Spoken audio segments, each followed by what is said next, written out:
자, 들어가도 되겠어요? 네, 들어가겠습니다. 자, 우리 필수서 26페이지. 필수서 26페이지. 탄력성입니다. 탄력성. 자, 탄력성은 이론 문제 무조건 하나 나옵니다. 계산 문제도 무조건 하나 나오고. 자, 일단 이론 문제 한번 봅시다. 첫 번째, 탄력성이 뭡니까? 이렇게 나와요. 그럼 먼저 선암기부터 해보죠. 선암기. 탄력성은 양의 변화 정도를 측정하는 지표이다. 이렇게 적어졌어요. 항상 양의 변화 정도라고 돼 있어. 뭐라고 적어져 있어요? 양의 변화예요. 양의 변화. 양의 변화 정도를 측정한다. 자, 그리고 양의 변화를 측정했으면 뭔가 결론이 나와야 될 거 아닙니까? 결론이. 그래서 양의 변화를 측정했더니 양의 변화가 많다 그러면 탄력이라고 약속을 하고, 양의 변화가 적다 그러면 비탄력이라고 약속을 하더라. 심플하죠? 자, 탄력성은 양의 변화를 측정하고, 양의 변화가 많으면 탄력, 양의 변화가 적으면 비탄력이라고 하더라. 자, 그 다음에 수요의 탄력성을 보면, 그 수요의 탄력성을 보면 02번 있죠? 요건 계산 문제를 위해서 제가 해놓은 초벌구이거든요. 계산 문제. 근데 이제 계산 문제는, 이 탄력성 계산 문제는 제가 한 5월 정도나 하나를 찍어줄 거예요. 그리고 그것만 우리는 해. 그럼 나머지는요, 그냥 찍어. 여기는 시간이 많이 걸려요. 그리고 괜히 손댔다가 작살 날 때가 많아요. 그래서 딱 찍어줄 테니까, 일단 2번은 계산 문제를 위한 건데, 일단 그 중에 3번, 4번, 5번 질문을 한번 봐봐요. 3번, 4번, 5번. 자, 우리 수요의 탄력성 2번을 보면요, 첫 번째가 뭐가 있냐 그러면 수요의 가격 탄력성이라고 파란색이 있죠. 파란색 박스 안에 수요의 가격 탄력성. 오른쪽에 보면 수요의 소득 탄력성이 있고, 또 오른쪽에 보면 수요의 교차 탄력성, 이런 것들이 있단 말이에요. 이게 종류가 3개나 돼. 그런데 수요의 가격 탄력성을 한번 보자고요. 3번, 4번, 5번이야. 자, 봐요.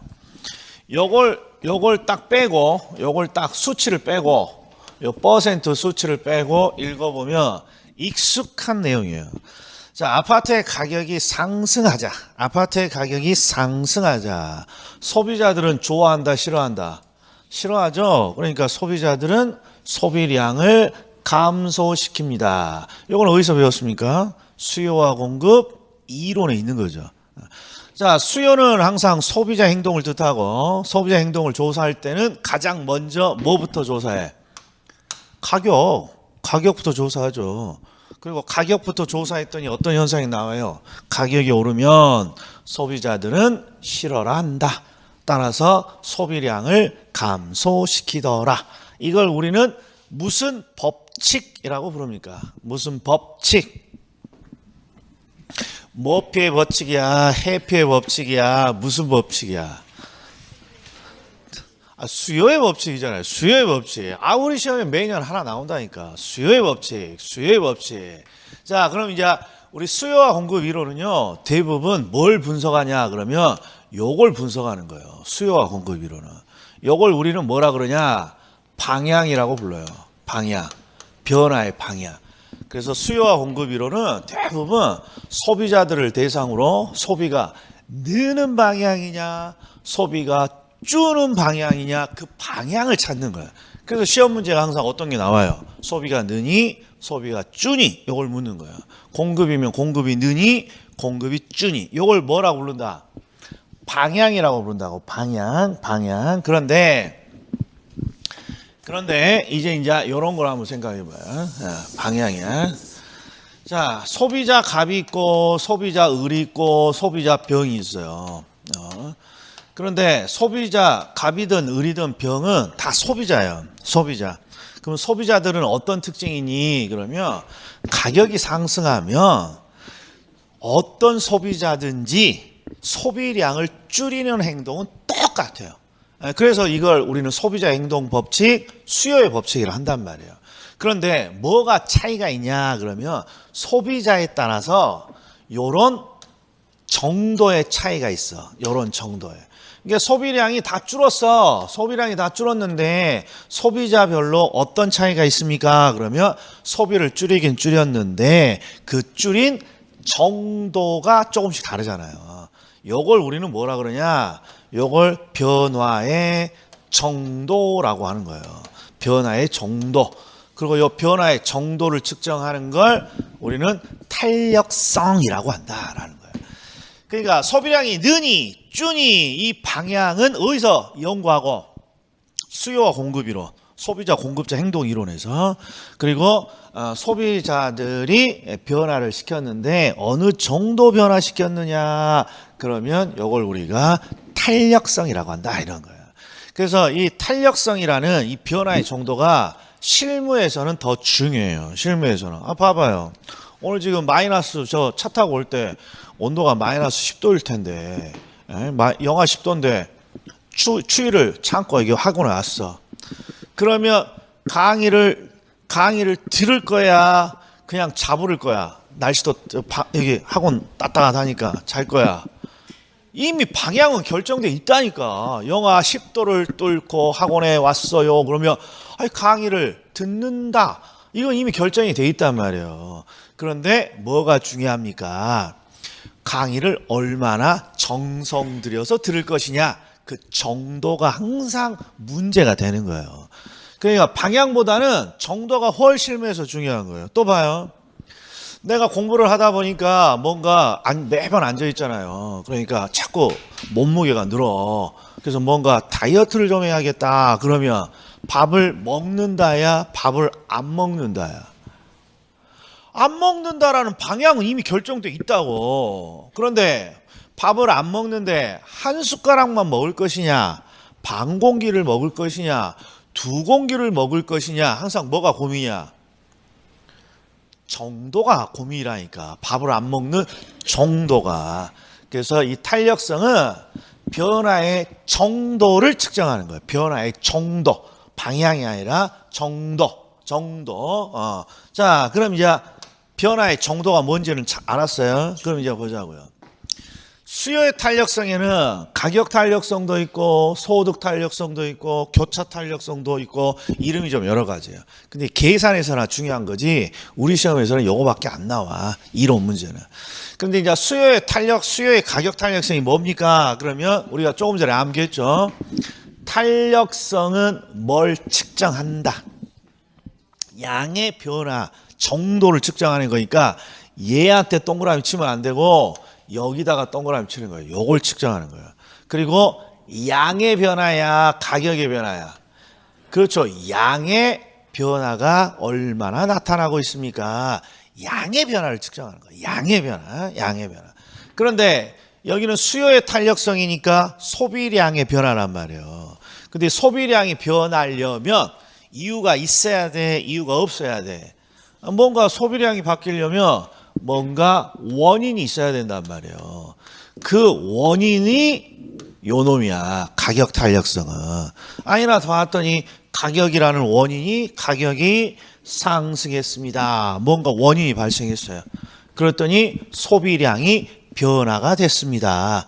근데 어느 정도 변화가 됐습니까? 여기 탄력성이란 말이에요.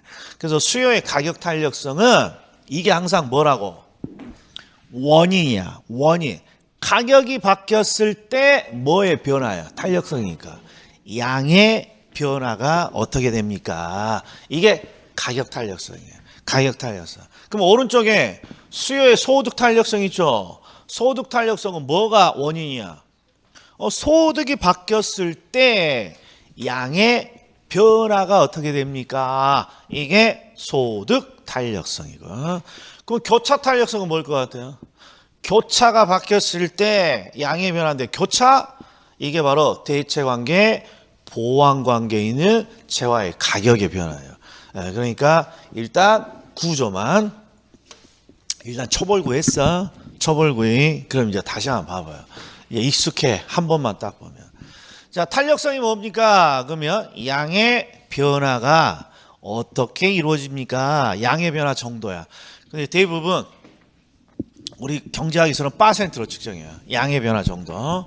그리고 수요의 탄력성도 있고 공급의 탄력성도 있는데 수요의 탄력성은 수요니까 소비량의 변화 정도를 측정하는 거고 공급의 탄력성은 공급 양의 변화 정도를 측정하고 결국 양의 변화예요. 양의 변화. 그리고 양의 변화를 측정했어. 양의 변화를 측정했으니 측정했더니 양의 변화가 많아요. 그러면 탄력. 양의 변화가 적어요. 그러면 비탄력. 요렇게 약속을 했단 말이에요. 그럼 이제 요거 보세요. 탄력은 양의 변화가 많다야. 근데 앞에 완전히 붙으면 완전히 많다잖아요. 그럼 완전히 많다가 뭘 뜻하니? 그러면 무한대까지 바뀔 수 있다. 무한대를 뜻해요. 완전히 많다가 무한대로 많다 이런 뜻이에요. 그다음에 완전 비탄력은 비탄력은 양의 변화가 적다잖아요. 이게 완전히 적다 이렇게 번역을 하는 거예요. 완전 비탄력이. 그럼 완전히 적다가 뜻하는 게 뭐니? 그러면 빵이라는 뜻이야. 빵. 변화가 없다. 그래서 우리 시험에 정말 제일 잘 나오는 두 지문이 있어. 항상 두 지문이 나와. 그게 바로 첫 번째 기출 족보예요. 한번 볼게요. 기출 족보 동그라미 1번. 자, 수요의 가격 탄력성이 탄력적이다라고 돼 있는데 그냥 줄여서 수요가 탄력적이라면 이렇게 시작하잖아요. 기출 족보가. 그럼 탄력이니까 뭐라고 번역해야 돼? 양의 변화가 많다. 그래서 뒤쪽 봤더니 양의 변화율이 크다. 그럼 옳은 지문이라는 거죠. 동그라미 2번은 수요가 비탄력적입니다 라고 돼 있어.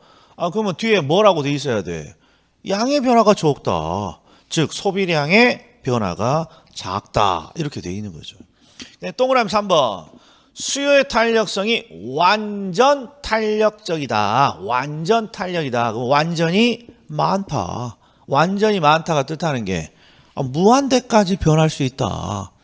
그 다음에 4번 수요의 탄력성이 완전 비탄력적입니다. 완전히 적다. 완전히 적다 그러면 이 빵을 뜻한다 그런 거예요. 그럼 빵이라는 게 뭐니? 그러면 양이 고정되어 있다고 적어져 있잖아요. 양이 고정되어 있으면 양의 변화는 없는 것이겠죠. 그래서 이게 시험에 제일 많이 나와. 왜? 탄력성이라는 걸 처음 하니까. 그래서 탄력성은 양의 변화를 측정하고 양의 변화가 많으면 탄력, 양의 변화가 적으면 비탄력. 자, 그리고 이제 수요의 탄력성에 여러 가지 종류가 있는데 이론 문제에서는 요 가격 탄력성 하나만 보면 돼요. 그럼 자, 3번, 4번, 5번인데 제가 한번 측정해 볼게요. 얘는 계산 문제를 위해서 초벌구에 하는 거라 그랬죠. 그러니까 여기는 출제자가 이런 걸 줘. 이런 걸 주고 뭘 측정하라는 거야? 수요의 가격 탄력성을 측정하세요라는 거야. 그럼 보세요. 탄력성이라고 되어 있어. 탄력성. 그럼 양의 변화잖아요. 양의 변화. 그러니까 요 놈에다가 동그라미 딱 치는 거야. 양이 5% 바뀌었다는 거야. 양이 요걸 측정하는 거야. 5%. 자, 그런데 이제 질문이야. 양이 5% 바뀌었을 때, 이게 많이 변한 겁니까? 적게 변한 겁니까? 말을 하기가 애매모호해요. 왜? 3%보다는 많고 20%보다는 적잖아. 그래서 항상 뭔가를 많다 적다를 분석하려면 기준이 필요해. 어떤 기준이. 그게 바로 요놈이에요. 요놈. 가격의 변화. 그래서 가격의 변화 10%로 뭐해? 이렇게 나눠주면 이게 0.5가 나오죠. 이 0.5를 뭐라 그런다? 수요의 가격 탄력성. 이렇게 부른다는 거죠. 뭐 없어. 자, 제가 공식을 설명 않고 갔는데 공식은 계산에 필요한 건데 위에 한번 보세요. 그 박스 표. 수요의 가격 탄력성 그 표를 보면 이게 이렇게 공식이 되어 있나요? 수요량의 변화율을 뭘로 나눈다고 되어 있어요? 가격의 변화율로 나눴습니다. 이렇게 공식이 되어 있잖아요. 자, 이 공식을 적은 이유는 공식을 암기해야 된다라는 게 아니라 자, 이런 앞으로 우리 부동산학에는 분수 형태의 공식이 앞으로 한 5만 7천여 번 나와. 5만. 그러니까 뭔가 약속을 좀 해야 돼. 이런 분수 형태의 공식이 나오면요. 항상 우리가 측정하고자 하는 것을 위에 올려요. 위에 올려. 분자에다가 놔요. 그러니까 이 딱 공식을 보면 뭘 측정하니? 그럼 뭐라고 할 거야? 소비량의 변화율을 측정하는구나. 양의 변화를 측정하는구나. 이렇게 삘이 딱 와야 돼. 삘이. 우리 대표적인 우리 분수 형태 공식에 수익률이 있어. 수익률. 이건 우리가 안 배워도 실무에서 잘 아는 거니까. 자, 수익률은 얼마를 투자해서 얼마를 벌었습니까? 요걸 측정하잖아요.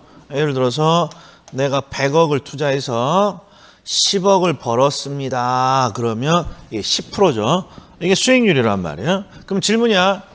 수익률은 이 공식을 딱 보면서 수익률은 도대체 무엇을 측정하고자 하는 것입니까? 그럼 뭐라고 해줘야 돼? 항상 우리가 측정하고자 하는 걸 위에 올린다고. 뭐라고? 그렇죠. 수익을 측정하는 지표란 말이에요. 그러니까 이름이 뭐야? 그러니까 이름이 수익률이란 말이에요. 수익률. 그게 분자가 항상 우리가 측정하고자 하는 목표란 말이에요. 그런데 수익을 측정했어. 수익을 측정했단 말이에요. 10억이라고. 그럼 이제 결론을 내줘야 될 거 아니야. 수익이 많습니까? 수익이 적은 것입니까? 결론을 내줘야 되는데 10억이라는 수익이 많냐 적냐를 말하기가 애매모호해. 왜? 100억보다는 적고 1억보다는 많잖아. 우리는 그냥 10억 딱 보는 순간 무조건 꼬야 노고야. 못 먹어도 꼬잖아 10억인데. 근데 이제 정상적이고 합리적인 사람은 이걸 많다 적다고 할 수 없단 말이에요. 그러니까 항상 밑이 이게 수익의 많고 적음을 판단하는 기준이라고. 그래서 내가 1원을 투자해서 10억을 벌었습니다. 그럼 난리 났지. 완전 대박이지. 그런데 1조를 투자해서 10억을 벌었습니다. 그럼 어떻게 돼요? 이 말도 안 되는 수익이잖아요. 그러니까 항상 이런 패턴이야. 분수 형태가. 우리가 측정하고자 하는 건 수익이고요. 결론을 내줘야지 수익이 많은 건지 적은 건지 그걸 밑에 있는 분모로 해석하는 거예요.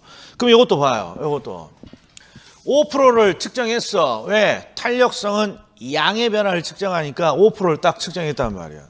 5%가 많냐 적냐를 판단하려면 뭐가 필요해? 기준이 필요하는데 앞에 있는 요 가격 10%로 이렇게 비교해 주는 거예요. 그래서 나온 수치가 0.5인 거죠.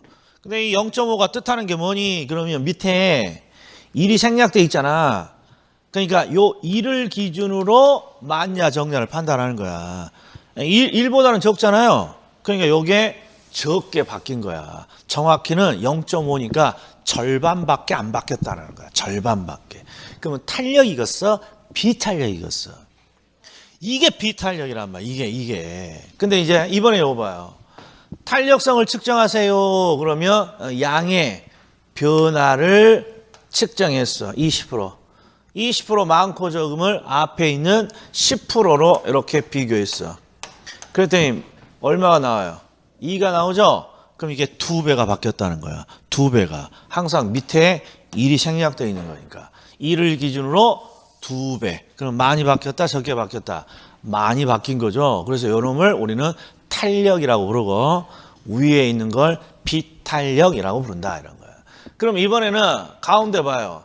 양의 변화를 측정했어. 양의 변화를. 그리고 비교를 10%로 해. 그럼 딱 1이죠? 1. 그럼 1은 많은 거야, 적은 거야? 1은 많은 것도 아니고 적은 것도 아니고 그냥 또이또이를 뜻한다는 거죠. 밑에 1이 생략되어 있으니까 또이또이. 그래서 얘가 많고 적음을 판단하는 기준이 되는 거예요. 그래서 밑에 구분 보시면 가끔 나오는 내용이 있는데 그게 밑에 뭐 이렇게 도표 같은 그림 그려져 있죠. 그 두 번째 점박이를 봐봐요. 두 번째 점박이. 1을 기준으로 1보다 크면 탄력, 1보다 작으면 비탄력. 요렇게 되는 거죠. 요렇게. 가끔씩 나오니까 한번 체크해 놓죠. 자, 그럼 이제 한번 계산 문제 계산을 어떻게 하는지 한번 보자고요. 일단 수요의 가격 탄력성은 공식도 따로 암기할 필요도 없어. 공식을 물어보지도 않는데 혹시라도 공식을 암기하고 싶으신 분은 그냥 모가지 치면 이게 공식이야.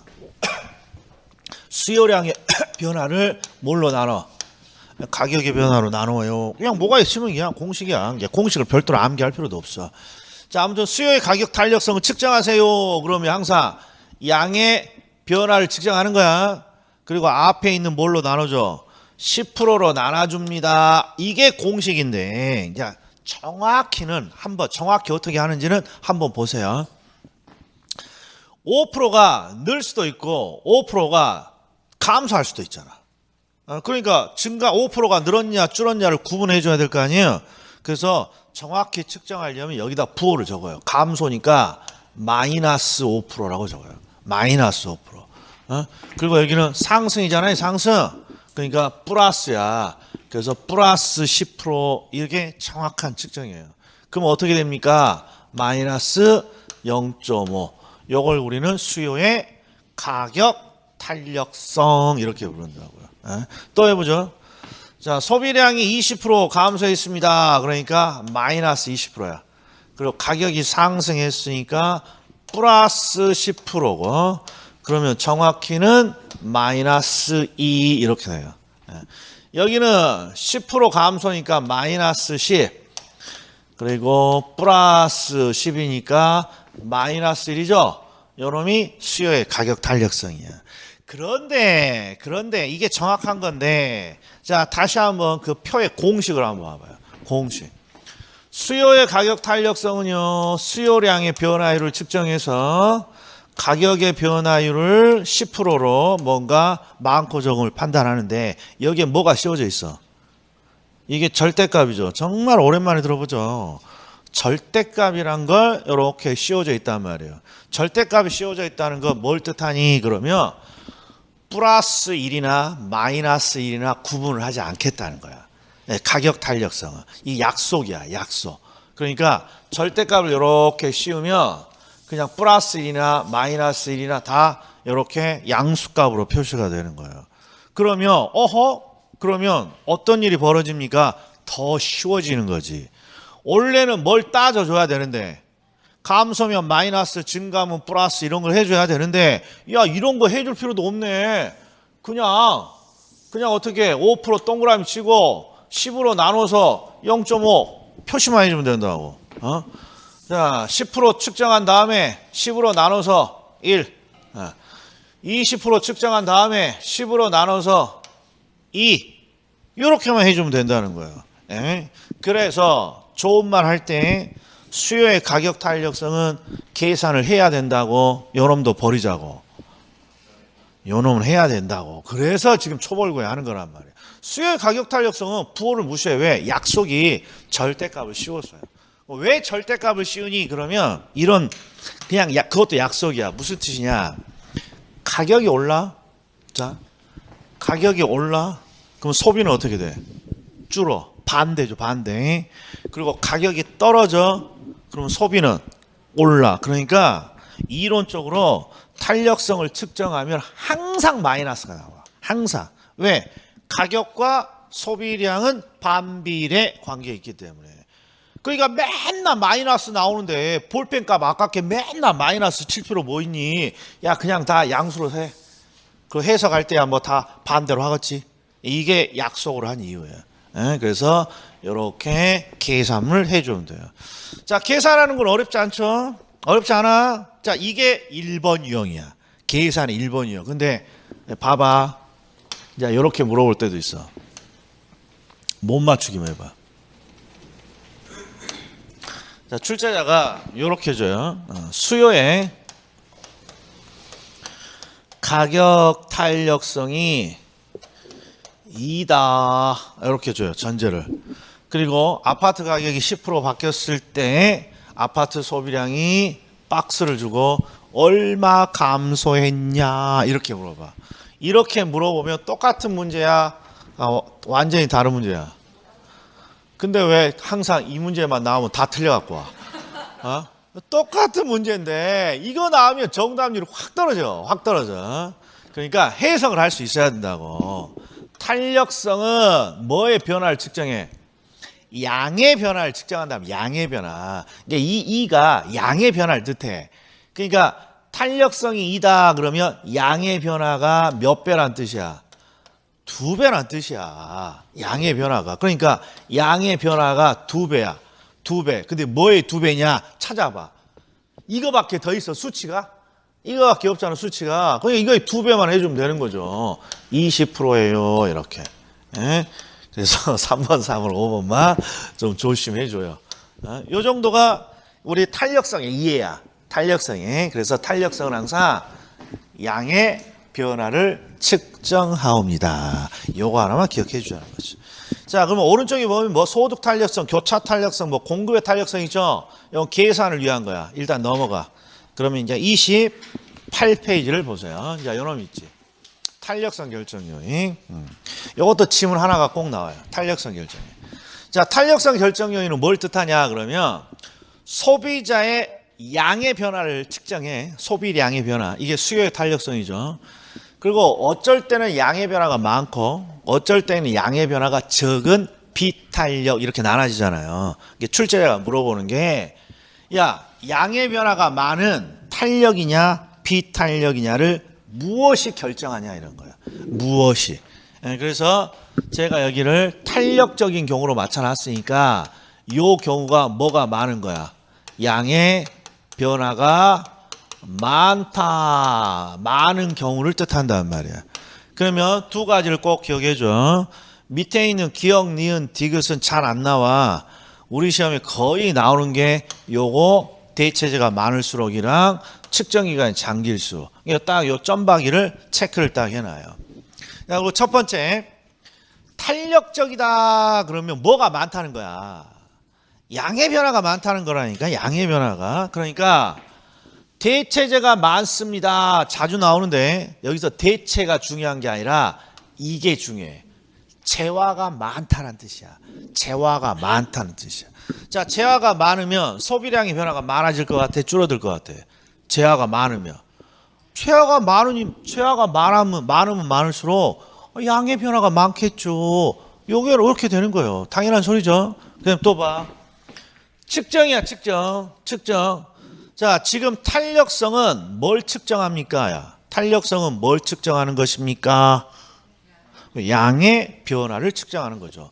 근데 양의 변화를 측정하는 기간이 하루를 설정하고 변화를 측정할 수도 있고 1년을 기준으로 변화를 측정할 수도 있단 말이에요.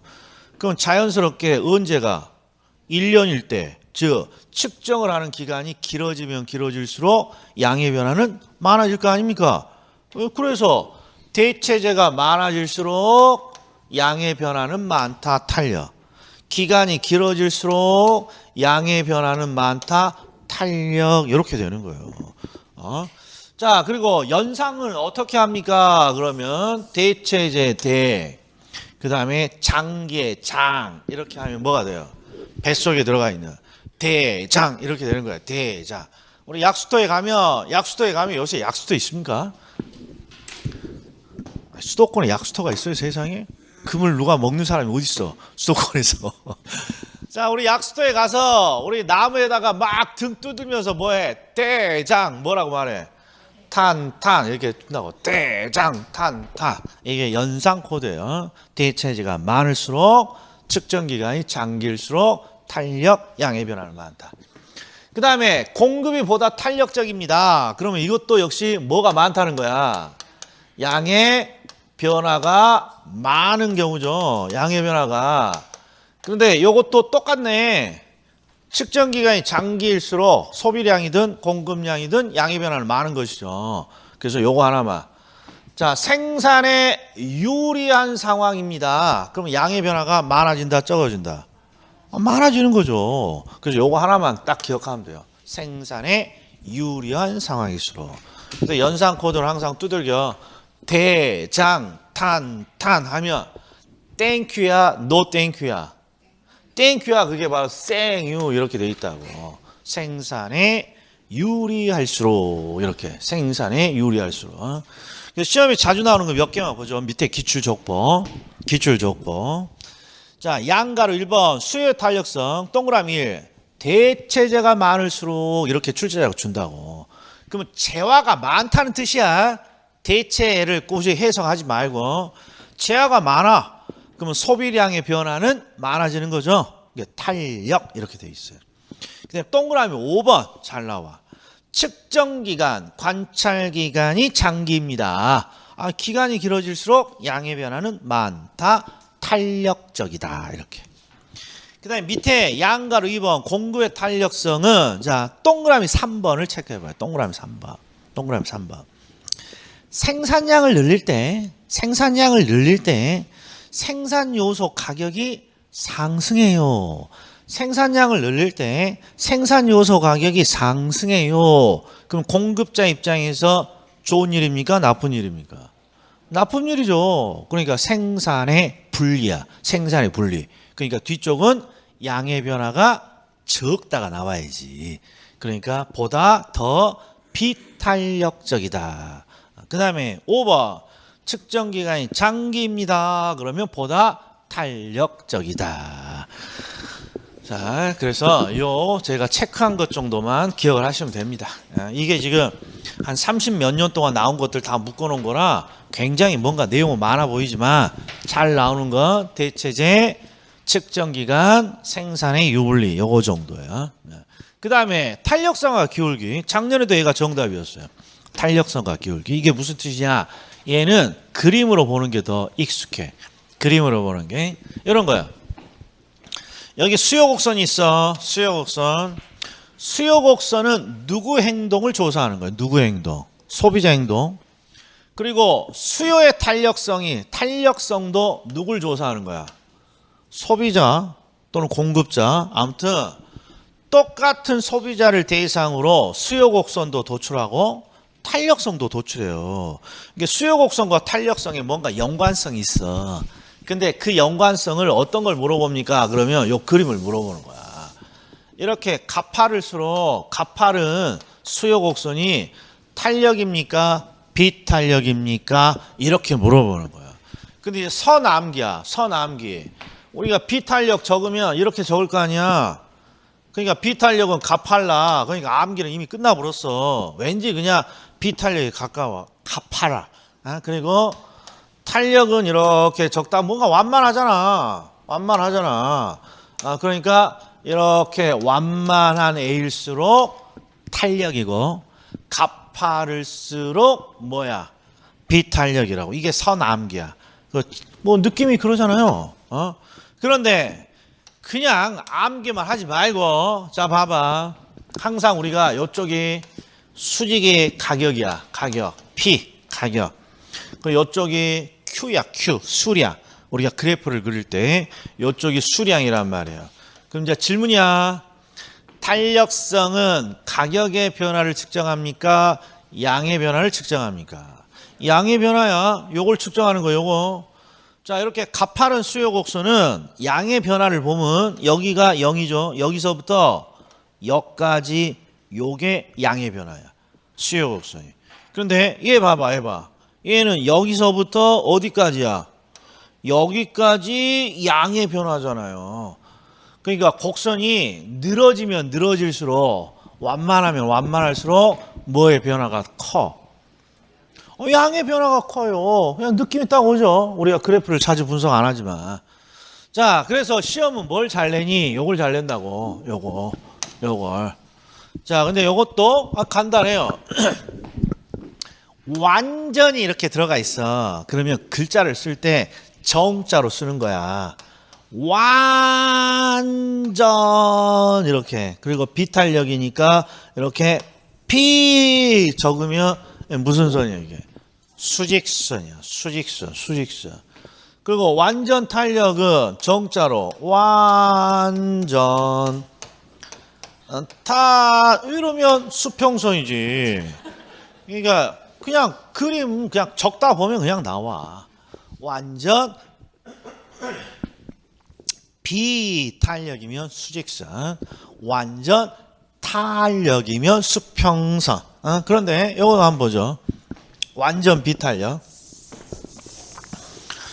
자, 이게 이제 수요곡선이라고 해보자고요. 수요곡선이 이렇게 서 있는 경우는 드물은 게 예외적인 예인데, 자, 이걸 젓가락이라고 한번 생각해봐요. 젓가락. 어떤 사람이 젓가락을 땅바닥에다가 딱 세웠어. 또는 콘크리트 바닥에 딱 세웠어. 그럼 어떤 일이 일어날 것 같아? 젓가락을 땅바닥에다 딱 세웠다니까. 어떤 일이 일어날 것 같아? 방송국에서 나와서 세상에 이런 일이 있다고 촬영해. 이게 드문 일이야? 일반적인 일이야? 드문 일이라니까. 자, 그리고 일반인들은 젓가락 못 세워. 이렇게 젓가락을 세우려면 여기다가 뭔가 고정을 시켜야지. 그러니까 이렇게 수직선의 형태로 되어 있잖아요. 수요곡선이 또는 공급곡선이. 그럼 여기가 고정되어 있다는 뜻이야. 그럼 이쪽이 양의 축이니까 결국 뭐가 고정이야? 양이 고정되어 있다는 뜻이야. 그래서 양의 변화가 없다, 완전히 없다, 완전 비탄력 이렇게 되는 거야. 자, 그런데 이번에는 얘를 봐봐. 얘를. 얘는 더 큰일 났어. 젓가락을 벽에다가 붙여버렸잖아. 이건 완전히 세상에 이런 일이 깜이야. 그래서 정상적인 사람은 여기다가 뭘 쳐야 돼? 고정시켜야 돼. 그럼 얘는 뭐가 고정된 거야? 뭐가? 이 경우는 가격이 고정된 거야. 가격이. 근데 탄력성은 뭘 측정한다? 양의 변화를 측정하니까 양을 봐야죠. 양을. 그럼 양은 어떻게 되냐? 여기서부터 양을 출발하면 양이 쭉 이렇게 계속 바뀌는 거예요. 그리고 여기 전자칠판이 여기서 끝나서 못 가는 거지. 전자칠판 있다고 생각해봐. 계속 내가 가서 치고 한 바퀴 돌고 온다고. 그러니까 이런 경우가 무한대까지 바뀌는구나. 이렇게 말을 하는 거예요. 응? 그러나 결론은 뭐다? 비탄력적일수록 가파라 보이고 완전 비탄력이면 수직선, 완전 탄력이면 수평선. 자, 작년에 나온 기출이 동그라미 4번이에요. 동그라미 4번. 기출 조건 4번. 공급의 가격 탄력성이 완전 무엇이길 때? 비탄력적이라면, 완전 비탄력적이라면 공급 곡선의 기울기는 수직선이야, 수평선이야? 그렇죠. 이렇게 시험에 나온다는 거야. 근데 동그라미 수요의 가격 탄력성이 완전 탄력적입니다. 그러면 끝에 수평선의 형태를 갖습니다. 자, 탄력성은 무조건 이론 문제가 하나가 나오는데 이론 문제가 어떻게 나옵니까? 종합. 이론 문제가 종합. 그러면 첫 번째가 뭐니? 탄력성이 뭘 측정하나요? 이렇게 물어봐. 뭘 측정해? 양의 변화를 측정해요. 답을 해주면 돼. 그럼 양의 변화가 많은 걸 뭐라 그런다? 탄력. 양의 변화가 적은 걸 비탄력이라고 한다고. 자, 탄력과 비탄력이 있다면 탄력과 비탄력을 결정하는 게 무엇입니까? 그럼 항상 전제를 줘. 대체제가 많아지면 어떻게 돼요? 탄력, 양의 변화가 많아지는 거고. 측정 기간이 길어지면 어떻게 돼요? 양의 변화는 많아지겠지. 이런 걸 우리가 탄력성을 결정하는 원인 이렇게 부르는 거예요. 탄력성을 결정하는 원인. 자, 그리고 또 하나가 뭡니까? 그러면 탄력성과 기울기야. 탄력성과 기울기. 예? 자, 만약에 이렇게 가파른 수요 곡선일수록 양의 변화는 적은 거다, 많은 거다. 적은 거다. 가파를수록 비탄력이야. 가파를수록 비탄력. 완전 비탄력이면 수직선. 완전 탄력이면 수평선. 그러면 지문이 몇 개야? 지금 딱 4개야. 그럼 하나가 부족해, 하나가 안 부족해? 부족해. 지금 번호가 29번이 번호가 5야. 근데 02는 계산 문제를 위해서 초벌구이로 노는 거라 그랬잖아요. 이게 지문이 4개가 밖에 안 나오는 거야. 그러면 한 지문 알아야 될 것 같아? 몰라도 될 것 같아? 대답 잘해 주셔야 해. 오지선다인데 네 지문 알았어. 그럼 한 지문 꼭 알아야 되겠어? 몰라도 되겠어? 몰라도 돼. 몰라도. 그런데 혹시 모르니까 하나를 더 하잔 말이야. 그게 30페이지예요. 근데 이걸 왜 주저주저 합니까? 그러면 봐요. 탄력성도 그렇게 만만치 않은데 여기에 뒤에 뭐가 적어져 있어요? 그래. 그러니까 안 하려고 해. 자, 그런데 희소식이 있어. 희소식. 수요의 가격 탄력성 응용에 무려 3개가 들어가 있어. 오른쪽에는 무슨 그래프도 들어가 있고 이거 나오면 그냥 난장판이야. 3개가 들어가 있는데 다행히 요새 출제자들이 정신을 좀 차렸어. 요새 잘 안 나오더라고. 대신 02번을 딱 봐봐. 02번. 요 놈은 나와. 요 놈은 02번. 이게 요거 하나에 요 놈 하나만 하자 이런 거야. 딱 동그라미 쳐. 요 놈 하나. 그럼 다른 거 뭐 하려고 해라니? 아니 없앨 수는 없잖아. 그런 거 다 없애면 책 없어. 책 한 10장이면 돼. 그래서 일단 02번을 체크해. 02번. 다른 건 나중에 하자고. 자, 02번인데 자 이제 봐. 복습도 좀 하게. 여기서 익숙한 표현이 하나가 있어. 익숙한 표현. 물론 익숙하지 않겠지. 근데 강사가 익숙했으면 좋겠다는 표현이 하나가 있어. 익숙했으면 좋겠다는 표현. 찍어봐. 노랭이 있잖아. 균형의 변화. 자, 친구가 물어본다. 균형의 변화가 뭐니? 그럼 뭐라고 답을 한다? 시장의 변화. 그리고 시장의 변화는 어떻게 이루어지는 것입니까? 그러면 소비자의 행동이 바뀌거나 공급자의 행동이 바뀌어야 시장이 바뀌는 거죠. 그래서 4가지 경우의 수가 있더라. 수요가 증가할 때, 수요가 감소할 때, 공급이 증가할 때, 공급이 감소할 때, 이렇게 4가지 행동의 변화가 바뀌면 뭐가 바뀌어? 시장의 변화가 생깁니다. 이걸 우리가 균형의 변화 또는 균형을 변화시키는 4가지 규칙. 그리고 시장의 가격하고 거래량이 어떻게 바뀝니까? 그러면 암기하라 그랬다. 암기하지 말라 그랬다. 암기하시라 그랬어. 일단 거래량은 요거 보고 답을 해주면 된다. 그러니까 거래량은 됐고, 가격은 수요가 늡니다. 수증기 상승. 수요가 감소한다. 수감 기분 하락. 공급의 증가 공증 받아갖고 오라고 기분 나쁘게 기분 하락. 그 다음에 공급의 감소 공감 기분 업.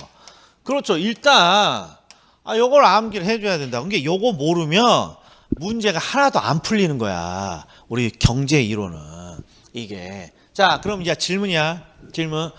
지금 우리가 변화를 찾는 이 시장의 변화는 어떤 시장에서 설명하는 것입니까? 그러면 어떤 시장이냐? 정상적인 시장에서의 균형의 변화를 따지고 있는 거라고. 정상적인 시장에서 균형의 변화를 따지고 있습니다. 정상적인 시장. 그러면 정상적인 시장이란 게 뭡니까? 요런 것이 정상적인 시장이야. 이게 수요 곡선이라면. 왜? 우리가 알고 있는 수요 곡선은 우하향하는 형태가 정상적인 거고, 공급 곡선은 우상향하는 게 정상적인 시장이에요. 그러니까 요런 시장이 정상적인 시장이에요. 그리고 요런 시장을 대상으로 우리가 암기하는 게 4가지 규칙이야. 그러면 요쪽 한번 봐봐줘. 요거. 그 다음에 요거. 이거 정상적인 시장 같아? 비정상적인 시장 같아? 이런 게 비정상적이에요. 이런 게. 왜 비정상적이니? 그러면 여기는 여기가 고정되어 있다고 그랬죠? 양이 고정되어 있대. 세상에 양이 고정되어 있는 시장이 어딨어? 여기도 봐. 여기는 가격이 고정되어 있고. 그러니까 이런 게 비정상적인 시장이에요. 그러면 우리는 뭘 하려고 합니까? 그러면 뭐라고 돼 있냐? 극단적인 시장이라고 돼 있어. 극단적인 시장. 그러니까 이게 비정상적인 시장이야. 완전 탄력적이다. 완전 비탄력적이다. 이게 극단적인 시장이야. 이게 극단적인 시장. 이 극단적인 시장의 변화에는 뭐가 생긴다는 거야? 예외가 생깁니다. 이런 뜻이에요. 근데 이제 그걸 분석해 봅시다. 자, 밑에 보면 1번, 2번이야. 번호가 잘못되어 있어요. 1번, 2번. 1번, 2번이야. 자, 해봅시다. 앞에가 뭐가 딱 들어가 있어. 완전 탄력, 완전 비탄력. 무슨 시장이야? 이게 극단의 시장이에요. 이게 다른 말로 비정상적인 시장이야. 그래서 요걸 딱 이제 보지 마. 이게 비정상적인 시장. 이거 보지 말고 요걸 딱 없는 것으로 치고 그리고 뒤쪽을 봐봐. 오메 내가 잘하는 거네. 내가 잘하는 거잖아요. 그러니까 이게 보여야 된다. 이게 균형의 변화네. 균형의 변화.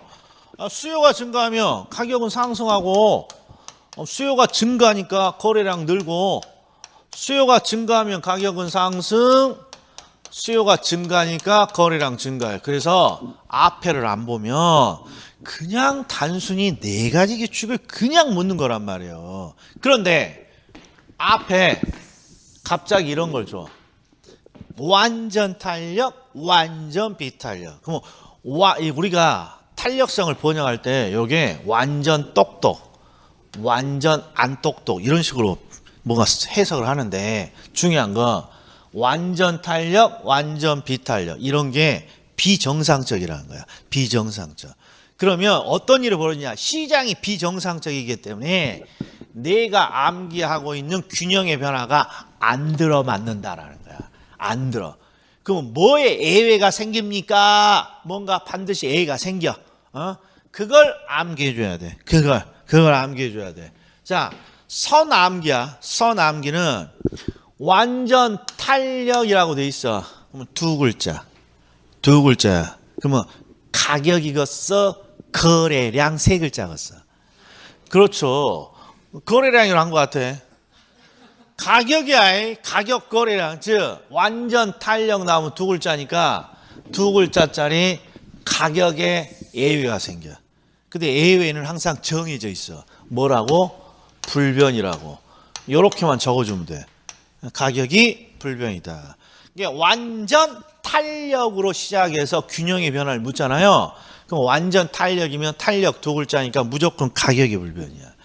그 다음에 완전 비탄력이면 세 글자잖아. 그럼 뭐가 불변이겠어? 거래량이 불변입니다. 요렇게만 바뀌는 거야. 요렇게. 그러니까 완전 탄력으로 시작하면 두 글자. 뭐가 불변? 가격이 불변. 완전 비탄력이면 세 글자. 뭐가 불변? 거래량이 불변입니다. 왜 그런가요? 그러면 자, 한 번만 들어봐. 요거잖아. 요거. 완전 비탄력 그러면 세 글자. 뭐가 불변이라고? 그렇죠. 여기 고정이잖아. 거래량이 고정된다 이런 말이야. 시장이 안 바뀌고. 그다음에 완전 탄력은 우리가 그래프 분석을 안 치면 이게 보면서 이해만 하면 되지. 가격이 불변이잖아. 가격이 완전 탄력하면 두 글자 가격.